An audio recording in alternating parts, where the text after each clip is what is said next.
Good morning, friends. Today is Saturday. That's why I have started and moving or continuing parts of a speech. It means in Kannada ಮಾತಿನ ಭಾಗಗಳು ಅಂತ ಆಗುತ್ತೆ. In the last class, I was discussing about collective nouns. Of course, I had discussed about collective nouns, but I did not give any kind of examples. Therefore, today I am going to start with the examples of collective nouns.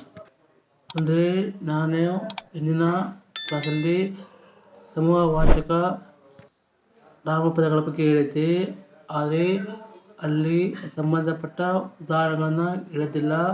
ಇವತ್ತು ಅವುಗಳನ್ನ ಹೇಳ್ತಾ ಇದ್ದೀನಿ. So I start with the examples of collective nouns.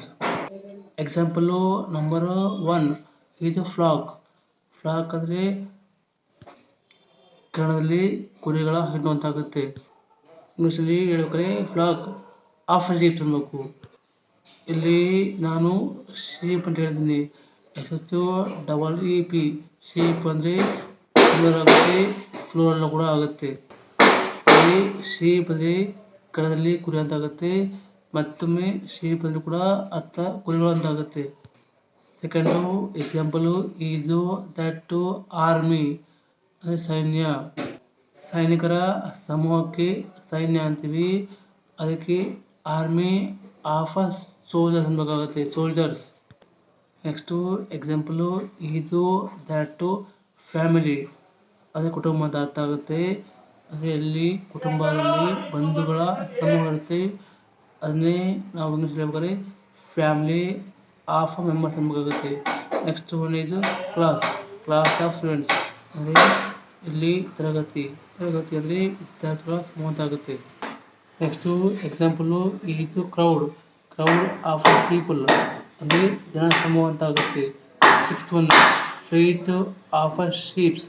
Fleet ಅಂದರೆ ನೌಕಾದಳ ಅಂತ ಆಗುತ್ತೆ. ಇಲ್ಲಿ ನೌಕೆಯಲ್ಲಿ ಕೆಲಸ ಮಾಡುವಂಥ ಹಡಗುಗಳಿಗೆ ನಾವು ಹೇಳ್ಬೇಕು ಫ್ಲೀಟು ಆಫ್ ಶಿಪ್ಸ್ ಬೇಕಾಗುತ್ತೆ. ಫ್ಲೀಟ್ ಅಂತ ಆ್ಯಕ್ಚುಲಿ ಇಲ್ಲಿ ಶಿಪ್ಸು ಅಂದರೆ ಹಡಗುಗಳು ಅಂತ ಆಗುತ್ತೆ. Next example last example is that punch ಅಂದರೆ ಗೊಂಚಲು ಆಫ್ ಗ್ರೇಪ್ಸ್ ಅಂದರೆ ದ್ರಾಕ್ಷಿಗಳ ಸಮೂಹ ಅಂತ ಆಗುತ್ತೆ. ಇಲ್ಲಿವರೆಗೂ ನಾನು ಕಲೆಕ್ಟಿವ್ ನೌನ್ ಬಗ್ಗೆ ಹೇಳಿದ್ದೆ, ಅವುಗಳಿಗೆ ಸಂಬಂಧಪಟ್ಟ ಉದಾಹರಣೆಗಳು ಕೂಡ ಹೇಳಿದ್ದೀನಿ. ಈಗ ಮುಂದುವರೆದು next noun is that abstract noun ಅಂತ ಬರುತ್ತೆ. ಅದು ಕನ್ನಡದಲ್ಲಿ ನಾವು ಹೇಳ್ಬೇಕು ಭಾವವಾಚಕ ನಾಮಪದ ಅಂತ ಆಗುತ್ತೆ. ಅಂದರೆ ಇಲ್ಲಿ ನಾವು ಭಾವನೆಯನ್ನು ಹೇಳೋದನ್ನ ಭಾವವಾಚಕ ನಾಮಪದ ಅಂತ ಆಗುತ್ತೆ. ಇದು ಕಣ್ಣಿಗೆ ಕಾಣುವುದಿಲ್ಲ. ಭಾವಗಳು ನಾವು ಕಣ್ಣಿಗೆ ತೋರ್ಸೋಕ್ಕಾಗಲ್ಲ, ಯಾರಿಗೂ ತೋರ್ಸೋಕ್ಕಾಗಲ್ಲ. ನಾವು ಫೀಲ್ ಮಾಡ್ಕೋತೀವಿ, ಅಂದರೆ ಭಾವನೆ ಮಾಡ್ಕೋತೀವಿ. ವಿ ಕಾಂಟ್ ಸಿ ಅಂದರೆ ಕೆನಾಟ್ ಬಿ ಸಿ ಅನ್ಬೇಕಾಗುತ್ತೆ.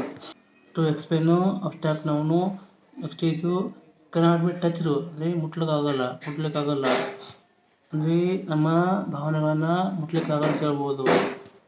ಹಾಗೆ ಮುಂದುವರೆದು ಕೆನಾಟ್ ಬಿ ಟೇಸ್ಟೆಡ್ ಅಂದರೆ ಇಲ್ಲಿ ನಾವು ರುಚಿಯನ್ನು ಹೇಳೋಕ್ಕಾಗಲ್ಲ, ತಿಳಿಸೋಕ್ಕಾಗಲ್ಲ. ಮತ್ತು ಇಟ್ ಕ್ಯಾನ್ ಬಿ ಫೆಲ್ಟ್ ಅಂದರೆ ಅಬ್ಸ್ಟ್ರಾಕ್ಟು ಕ್ಯಾನ್ ಬಿ ಫೆಲ್ಟ್ ಅಂದರೆ ಕಣ್ಣಲ್ಲಿ ಮನಸ್ಸಿಗೆ ಮಾತ್ರ ಗೊತ್ತಾಗುತ್ತೆ. ಭಾವನೆ ಮನಸ್ಸಲ್ಲಿರುತ್ತೆ, ಅದಕ್ಕೆ ಗೊತ್ತಾಗುತ್ತೆ. ಆದ್ದರಿಂದ ನಾವು ಹೇಳಬೇಕು ಭಾವವಾಚಕ ನಾಮಪದ ಅಂತ ಹೇಳಬೇಕಾಗುತ್ತೆ. Concern example for abstract collective noun is that happiness. ಇಲ್ಲಿ ಹ್ಯಾಪಿನೆಸ್ಸು ಅಂದರೆ ಕಣ್ಣಿಗೆ ಕಾಣಲ್ಲ, ಸಂತೋಷ ಅಂತ ಅರ್ಥ ಬರುತ್ತೆ. ಹ್ಯಾಪಿನೆಸ್ಸು ಅದು ಸಂತೋಷ, ಹ್ಯಾಪಿನೆಸ್ಸು ಕಣ್ಣಿಗೆ ಕಾಣಲ್ಲ. Some more examples for abstract noun and discuss by using. Therefore, I am going to discuss about abstract noun once again. With examples, I am going to discuss by using ದಯವಿಟ್ಟು ಮಾಡಿ. ಹಾಗೆ ನೀವು ನಮ್ಮ channel click ಮಾಡಿದರೆ ಬರುವಂಥ ಲಾಭಗಳನ್ನ ತೋರಿಸ್ತಾ ಇದ್ದೀನಿ. ನೀವು ನಮ್ಮ ಚಾನಲ್ ಕ್ಲಿಕ್ ಮಾಡಿದರೆ ಈ ಎಲ್ಲ ಲಾಭಗಳು ಸಿಗುತ್ತವೆ. ನಾನು ಓದ್ತಾ ಇಲ್ಲ, ತೋರಿಸ್ತಾ ಇದ್ದೀನಿ. ತಿಳ್ಕೊಳ್ಳಿ, ಓದ್ಕೊಳ್ಳಿ. ಆದ್ದರಿಂದ ನಮ್ಮ ಚಾನಲ್ ಕ್ಲಿಕ್ ಮಾಡಿ ಮತ್ತು ಪೂರ್ತಿಯಾಗಿ ನೋಡಿ. My last word is thank you very much.